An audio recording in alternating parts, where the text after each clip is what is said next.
latih, meskipun dari kecil latih. Makanya kamu tahu kenapa Quran itu kalau ngendikan sujud kayak gitu spesial. Balillah fa'bud wa kum minas syakirin. Jadi meskipun kita di dunia umumnya orang saya makan, saya minum. Saya juga punya istri, punya keluarga, punya apa. Tapi saya belum pernah melihat anak saya itu sebagai anak saya. Saya kalau melihat anak saya ini teman sujud saya, nanti yang meneruskan sujud saya. Saya tenan kulon bolak-balik ditanya istri saya dan agak-agak marah. Gus Pak, kenapa kamu hormat sama anak sampai gitu? Kalau nanti manja gimana? Kalau terlalu manja, saya bilang itu udah anak saya. Itu nanti yang meneruskan sujud saya, meneruskan rukuk saya. Saya nanti pasti mati dan saya butuh di bumi selalu ada yang sujud sama Allah. Dan itu yang paling dalam otoritas saya itu anak saya. Orang lain itu enggak dalam otoritas saya.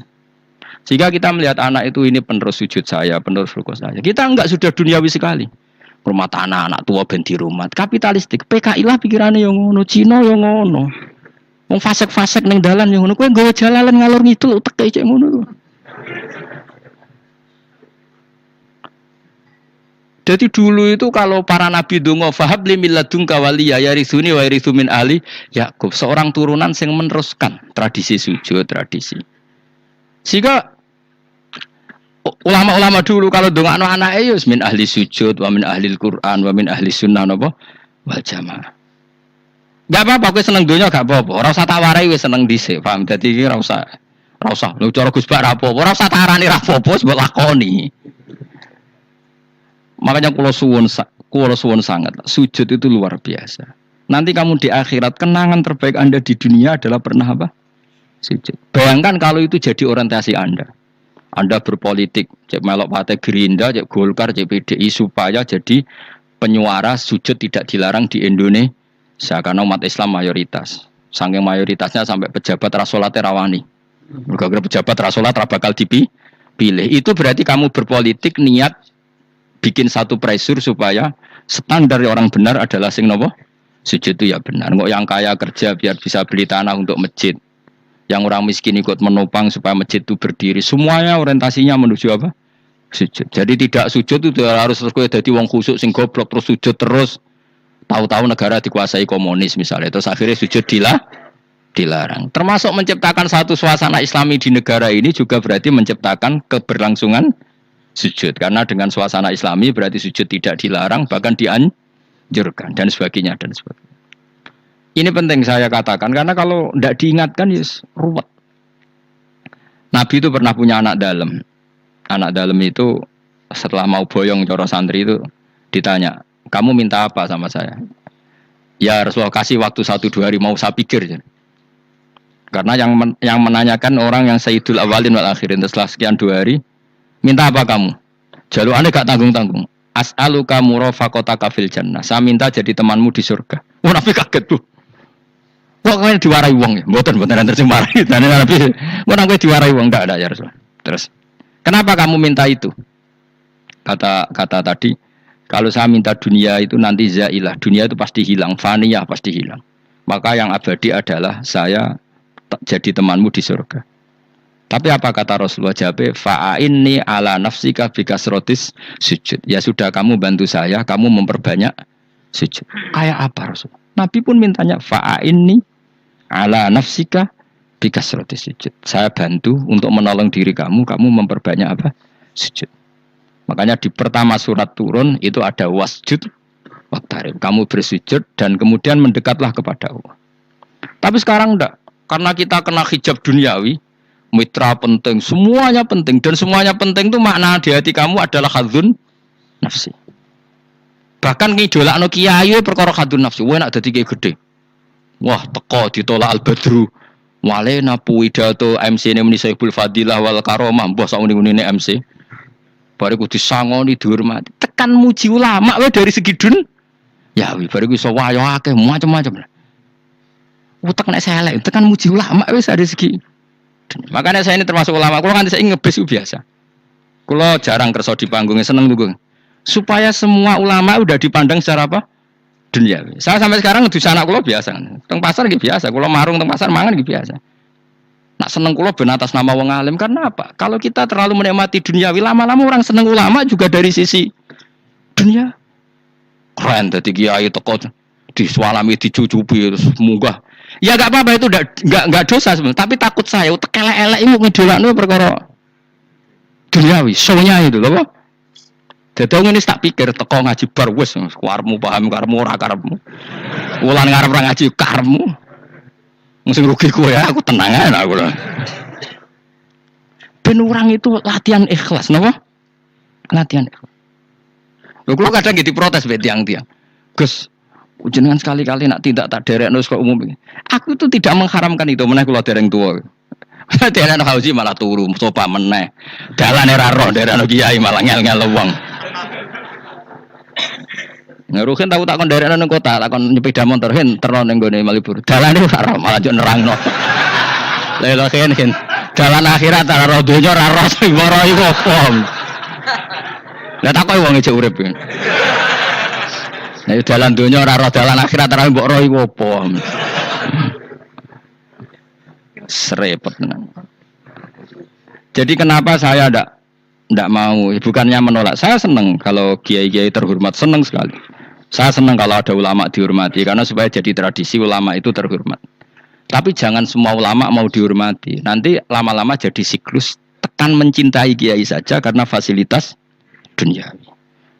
Kowe seneng dadi imam masjid akbar, masjid Istiqlal, imam besar. Seneng mergo kenal presiden, datang dikawal. Seneng dadi sudes, wah keren salat ngarepe Ka'bah, teko dikawal askar. Ya kalau seneng karena itu kan berarti menjadi duniawi. Itu sirinya kenapa Rasulullah ketika ba'da Fathi Mekah sudah menguasai Mekah, sudah naklukkan Mekah Madinah. Nabi itu satu hari terbiasa. Mau sarapan saja kadang nggak ada yang dimakan. Tanya ya Aisyah, apa saya bisa sarapan? Enggak ya Rasulullah. Ya sudah saya tak puasa. Supaya tetap terkontrol bahwa umatnya mencintai beliau bukan karena kebesaran. Itu Rasulullah. Itu setelah periode Mekah loh. Jangan kira itu periode Madinah. Apa? Itu periode apa? Madinah loh. Periode yang setelah Nabi punya segalanya. Tapi Nabi tetap seperti itu. Kenangannya Aisyah sebagai istrinya apa coba? Dia cantik sekali. Aku tahu jajal turu ngarepin Nabi terlentang. Ya Nabi tetap sholat. Nak beliau sujud sikilku tak ingkertno. Nak beliau ngadeg tak lonjoro meneh. Jadi Aisyah ku wa ana muqtaridotun bene adi turu terlentang. Jadi cara ya sudah terlentang itu. Nabi nak sholat suwi dia tetap sholat sampai selesai. Ya itu bojo ayu orang ngerasa sholat. Bojo elek ora sholat. Bojo elek amen junub menawa.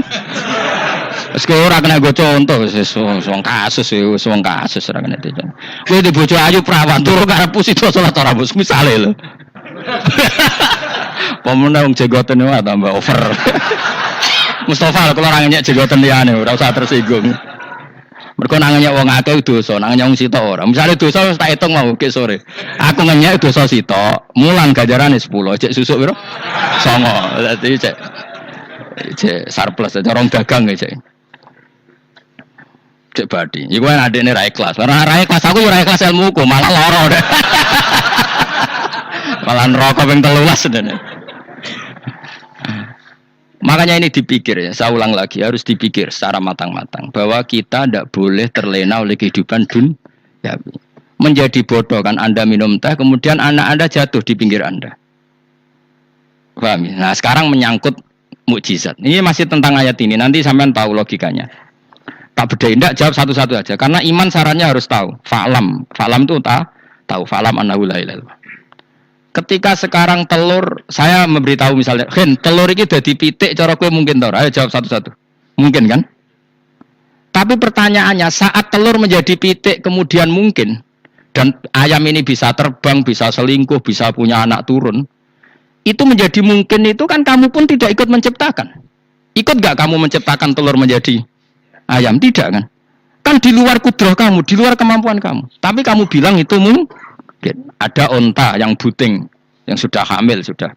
Kamu bilang, nanti onta ini mau punya anak. Dan anaknya nanti bisa jalan seperti induknya. Kamu katakan apa? Mungkin. Tapi saat Anda katakan mungkin, Anda ikut menciptakan enggak? Enggak akan tetap itu kudrahnya Allah. Tetap itu. Maka para nabi itu tidak tahu bedanya antara onta yang keluar dari indukannya dan keluar dari batu. Itu syaratnya jadi nabi, syaratnya jadi wali. Nah, saya kira ono nabi. Makanya Nabi Soleh ditakoki, bukti nak kudrahe pangeran upi. Lah kamu minta apa kata Nabi Soleh? Silahkan ada unta keluar dari batu itu. Nabi Soleh bisa. Ya tenan terus unta keluar dari batu. Terus kaumnya gawok. Wah kok hebat tenan unta metu kok batu. Jare Nabi Soleh, ya padha karo unta lahir kok indukane. Bedane apa? Ya beda. Lah bedane apa? Metu kok watu kok ora melok gawe. Metu kok indukane kok ora melok gawe. Bedane apa? Tapi utak temu kena hijab. Cuma niku ana bedane. Cara nabi-nabi ora roh bedane. Lah kula termasuk warasatul anbiya, ya ora bedane cara kula. Waras utek kula niku waras.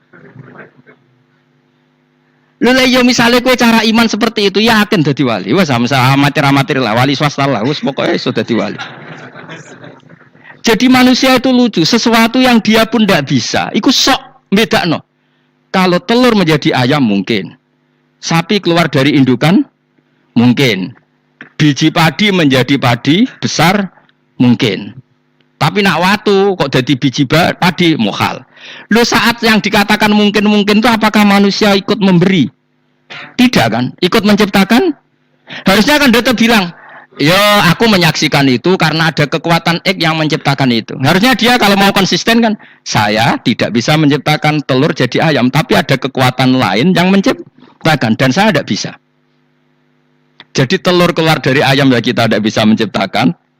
Sapi keluar dari indukan ya kita tidak bisa menciptakan, termasuk untanya Nabi Soleh yang keluar dari batu besar kita. Makanya semua Nabi itu tidak tahu bedanya, itu bedanya Nabi sama enggak Nabi. Makanya Nabi itu tenang ya, masyhur. Ketika perang Khandaq, Nabi itu kelaparan. Kemudian Jabir datang, ya Rasulullah, istri saya menyiapkan makanan untuk orang 6, karena kambingnya hanya kecil. Maka hanya orang 6 saja yang kau boleh datang ke situ. Tapi Rasulullah dengan santainya, ya ahla Khandaq. Padahal yang ngeduk Khandaq itu sekitar 3.000, ya ahlal Khandaq. Halumu ilayya, ayo ke Jabir, karena Jabir sona atau aman, bikin makanan untuk kalian. Itu 3.000 orang. Wah Jabir dimaki-maki sama, sudah bilang untuk orang 6 Nabi ini apa-apaan orang banyak. Itu mesti tidak cukup, kita malu. Nabi santai, bilang ke istri kamu Jabir jangan buka makanan itu kecuali saya. Ya pakai Nabi matur pengiran, Gusti ini cukupkan untuk orang banyak. Sama Allah di ACC ya terus cukup. Karena bagi Nabi, Nabi tahu betul. Sekarang ketika beras menjadi beras, apa dalam kudrah kamu, dalam kemampuan kamu, enggak kan? Ketika sistem tubuh kita makan kemudian jadi kenyang, apa dalam kemampuan kamu? Kue muni mangan manane sego bolebokno mulotem, terus kue darani punya kemampuan makan. Apa setelah itu kamu mengendalikan sistem saraf kita, sistem urat kita? Enggak kan? Jadi Nabi itu ora bedane, justru itu jadi Nabi. Karena dia enggak pernah terjebak, Nabi enggak pernah terjebak oleh yang dilihat. Makanya cara pangeran wa ma min dabatin fil ardi wala ta'iri yatiru bijanahihi illa umamun amsalukum. Ketika orang kafir minta bukti kudrohe Allah iku apa? Nek kanjeng Nabi didudono manuk. Lah manuk terbang enggak bukti kudrohe Allah. Ya biasa mat manuk terbang, wis suwe manuk terbang. Bukti kudrohe ning ndi? Lha iku teke wis semper. Lha bukti kudrohe ya kowe ora iso gawe kan? Tapi maksudnya wong kafir bukti kudrohe pangeran gawe unta kok watu. Lah bedane apa mau khale unta kok watu ambek kok indukane? Bedane apa jajal? Wong ibuke unta ya ngrasa gawe. Apa ibuke unta bisa menciptakan anak-anak unta? Kan enggak bisa juga. Manusia juga enggak. Jadi itu wis cukup dadi kudrohe Allah. Tapi manusia angger barang sering terjadi darani mungkin. Maknane mungkin dekne sing nentukan mungkin atau tidak. Padahal zaman mungkin pun dia ndak ikut menciptakan ini.